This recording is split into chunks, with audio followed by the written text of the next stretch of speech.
Wow, that Nintendo Direct truly transported me to another dimension. It's been about 12 hours since it aired, and despite my attempts to sleep, my excitement kept me wide awake. Now, I think I'm awake, and I'm even more hyped than before. There were so many incredible announcements that caught my attention, and I want to use this opportunity to dive into everything that made this Nintendo Direct an unforgettable experience for me. Not only did I get what I wanted, but at first glance, it looks exactly as I imagined it, even with my incredibly high expectations. Where better to start than the series that kicked off this entire channel back in 2021? I'm of course talking about Mario Party. The newly titled Super Mario Party Jamboree announcement was an emotional roller coaster for me. I loved Mario Party Superstars so much, but on the other hand, I really didn't enjoy Super Mario Party. So I was a little reluctant to get hyped at first, especially after seeing the Super Mario Party branding. However, all that caution went straight out of the window as soon as I saw the classic Mario Party 1 board being Mario's Rainbow Castle. The premise for this new Mario Party appears to be Mario and friends arriving on an enormous island resort for a grand old party, and I can definitely get on board with that, no pun intended. But it gets even better. There are 5 new game boards from launch. Yes, you heard that right, 5 new game boards from launch. An additional 2 classic remakes from the original Mario Party trilogy.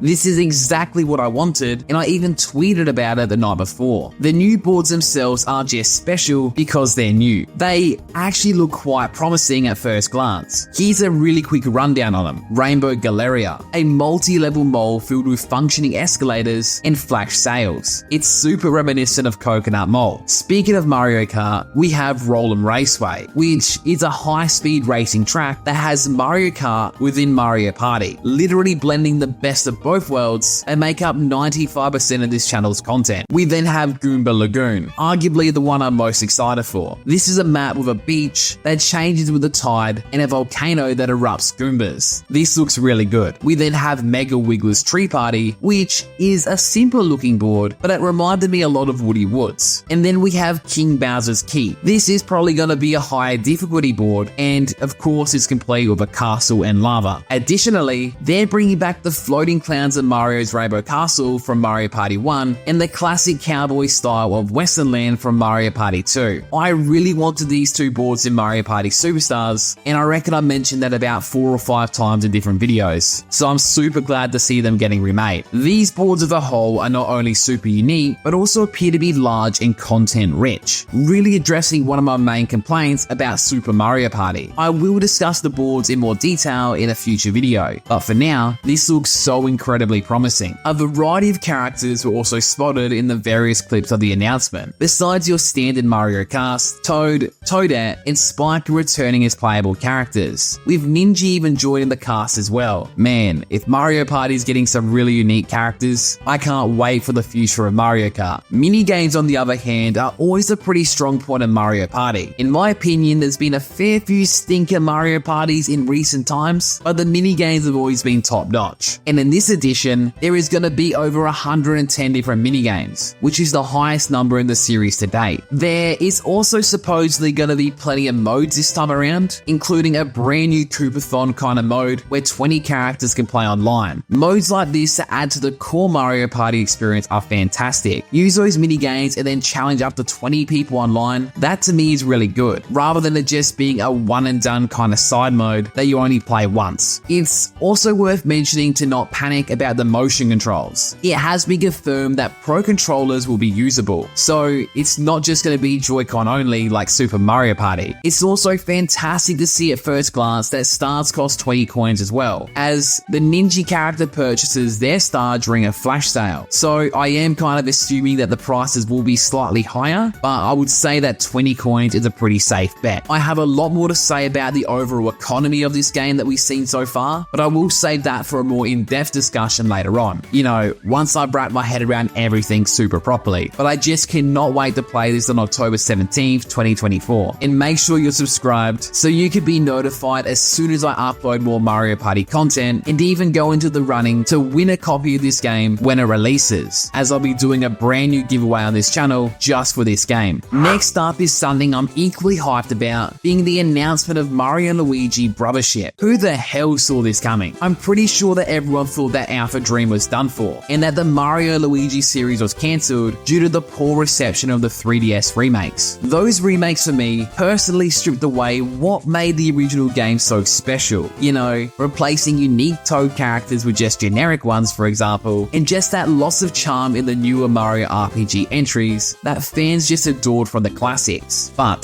Nintendo has come out swinging here, absolutely reviving this once beloved classic series and looking like it's giving it another chance to shine after its unfortunate decline. Trust me, if you're a fan of this channel, you would know that I love my classic Mario turn-based RPGs, and the core Mario and Luigi series I absolutely adore. This new game is described by Nintendo as an island-hopping RPG adventure starring both Mario and Luigi. Seeing Super Mario RPG and Paper Mario the Thousand Year Door get remade recently reminded me of how much I cherish that core turn-based RPG experience, filled with so many unique locations, unique inhabitants, unique enemies, and just a captivating story. This new installment looks like a more return to form at first glance, taking a massive leap into more of what the two most recent Mario turn-based RPG remakes on the Switch did so well, which I'm clearly talking about Paper Mario the Thousand Year Door and Super Mario RPG. This game looks like it's embodying everything that I want to see in a new Mario RPG game. The locations appear to be incredibly unique. You'll be navigating the vast world of a brand new location called Concordia on a ship-shaped island, exploring brand new areas that range from tropical rainforests to even bustling cities. It even looks like you'll be meeting some new friends to help you on your journey, and even encounter some familiar faces from the Mushroom Kingdom like Peach and Bowser. The game also features turn-based combat and some pretty cool overworld mechanics that we saw to solve puzzles. This is without a doubt the best that Mario and Luigi have ever looked graphically, you know, entering a 3D environment for the very first time. The best part is launching this year on November 7th for the Nintendo Switch. Nintendo have really heard us core RPG turn-based Paper Mario RPG lovers here, man. I'm so excited. Man, this brings us to The Legend of Zelda Echoes of Wisdom. You see, the Legend of Zelda series is my favorite series of all time, which is super ironic since I don't really talk about it here on this channel, but I want to change that moving forward. So damn it, let's discuss it here right now. What a brilliant concept for a Zelda game. Playable Zelda is something I've wanted since the dawn of time. Introducing this concept into 2D Zelda is genius. It essentially tests the waters, much like a link between Worlds did back on the 3DS for an open world Zelda game. And we then of course got Breath of the Wild. We've been absolutely begging Nintendo to let us play as the princess for years now, and Tears of the Kingdom seemed like a perfect opportunity to make that a reality. And unfortunately, despite her playing a massive role in the narrative, we never truly got the chance to walk in Zelda's shoes. But that all changes with Echoes of Wisdom, which gives me the impression that Nintendo has been absolutely listening to our wishes and has finally decided to grant them by testing them here first. In this new story, it's up to Zelda and her wisdom to save the Kingdom of Hyrule, as the people of Hyrule have been stolen away by some strange rifts that have appeared in the ground, even with Link among the missing. You get to team up with the mysterious fairy named Tri and use the power of the Tri-Rod to create echoes, which are essentially imitations of things found in the environment. We always knew that Zelda was powerful, but we now get to experience it firsthand. I love how you can create echoes of monsters to fight at your side in combat. This entire experience to me isn't far-fetched at all. The fact that Zelda's abilities focus on the Triforce of Wisdom is showing that Zelda isn't just slipped into some average Zelda game. She's simply using her wisdom from the Triforce. I've recently been playing Four Swords Adventures on the GameCube with my brother and one of my best mates, and I've got a real drive for new 2D Zelda games. This game looks absolutely beautiful. I was one of the people who absolutely loved Link's Awakening's remake art style, and to get to go back to this style fills me with so much joy. I'm just super excited to return to that top-down Zelda again, and hopefully get some lock and key dungeons. I have seen people online be a little skeptical about this game, but I am super on board. I was instantly sold after seeing the inhabitants and the locations from the overworld as well. Seeing both a classic Zora and even a modern Zora, Deku Scrubs, the Great Deku Tree, man, I'm just so excited for this. I even think I saw what was Gerudo Town in 2D. I'm that excited, I've even pre-ordered the Nintendo Switch Lite Hyrule Edition. September the 26th, 2024 cannot come soon enough. Now, while those were the 3 cool games that I'm most excited for from that Nintendo Direct, let's talk about a few other titles that really caught my attention. Firstly, Metroid fans, you did it. After a 7-year wait since the announcement of Metroid Prime 4, we finally got a glimpse of what is now known as Metroid Prime 4 Beyond. I'll admit, I'm not a huge Metroid person myself, but this new installment looks promising with its new coat of paint. If you're not immediately wowed by the graphics, do give it some time here. I could even see this becoming a dual release for the Switch and the Switch's successor, but early signs are definitely positive for you fans, especially as there's still no date and only a 2025 release window, so I'd say get hyped up. I was also thrilled to see Donkey Kong make an appearance with Donkey Kong Country Returns. I've enjoyed that game in the past, and I do plan to pick it up for some fun. While it may not be a topic that I talk about at all on this channel, it's definitely on my radar to get. And Among Us, for some reason, I always get a little giddy when I see it. The game's concept is just so intriguing, and all new content shown off in these directs for that game always just make me smile a little bit. Additionally, the Nintendo Switch Sport basketball update did catch my attention a little bit. It was also great to see more of Luigi's Mansion 2 HD, which is set to launch I think next week, along with some new Switch Online games, with Four Swords getting me the most hype to play online. And surprisingly, Hello Kitty Island Adventure also looked interesting. I'm genuinely intrigued. This direct truly felt like it had something for everyone. But what might not have been everyone's cup of tea, it certainly had enough to keep me thoroughly entertained. I'm extremely happy personally. Now, let me know down in the comment section what you thought of the Nintendo Direct. What games have you the most hyped up, and what do you want to hear me discuss the most from this Direct? I also posted my immediate reactions to Mario Party and Mario and Luigi. I didn't post my Zelda one as I was pretty much just listening to it at literally 12:30 AM, so I was kind of taking that one all in. If you did enjoy this video though, it would be much appreciated if you could leave a like and subscribe. Now, I'm gonna actually go get myself a good night's sleep because I've managed to get my thoughts out there and I can start planning for future fun videos. So stay tuned, take care of yourselves, and I'll see you all very soon.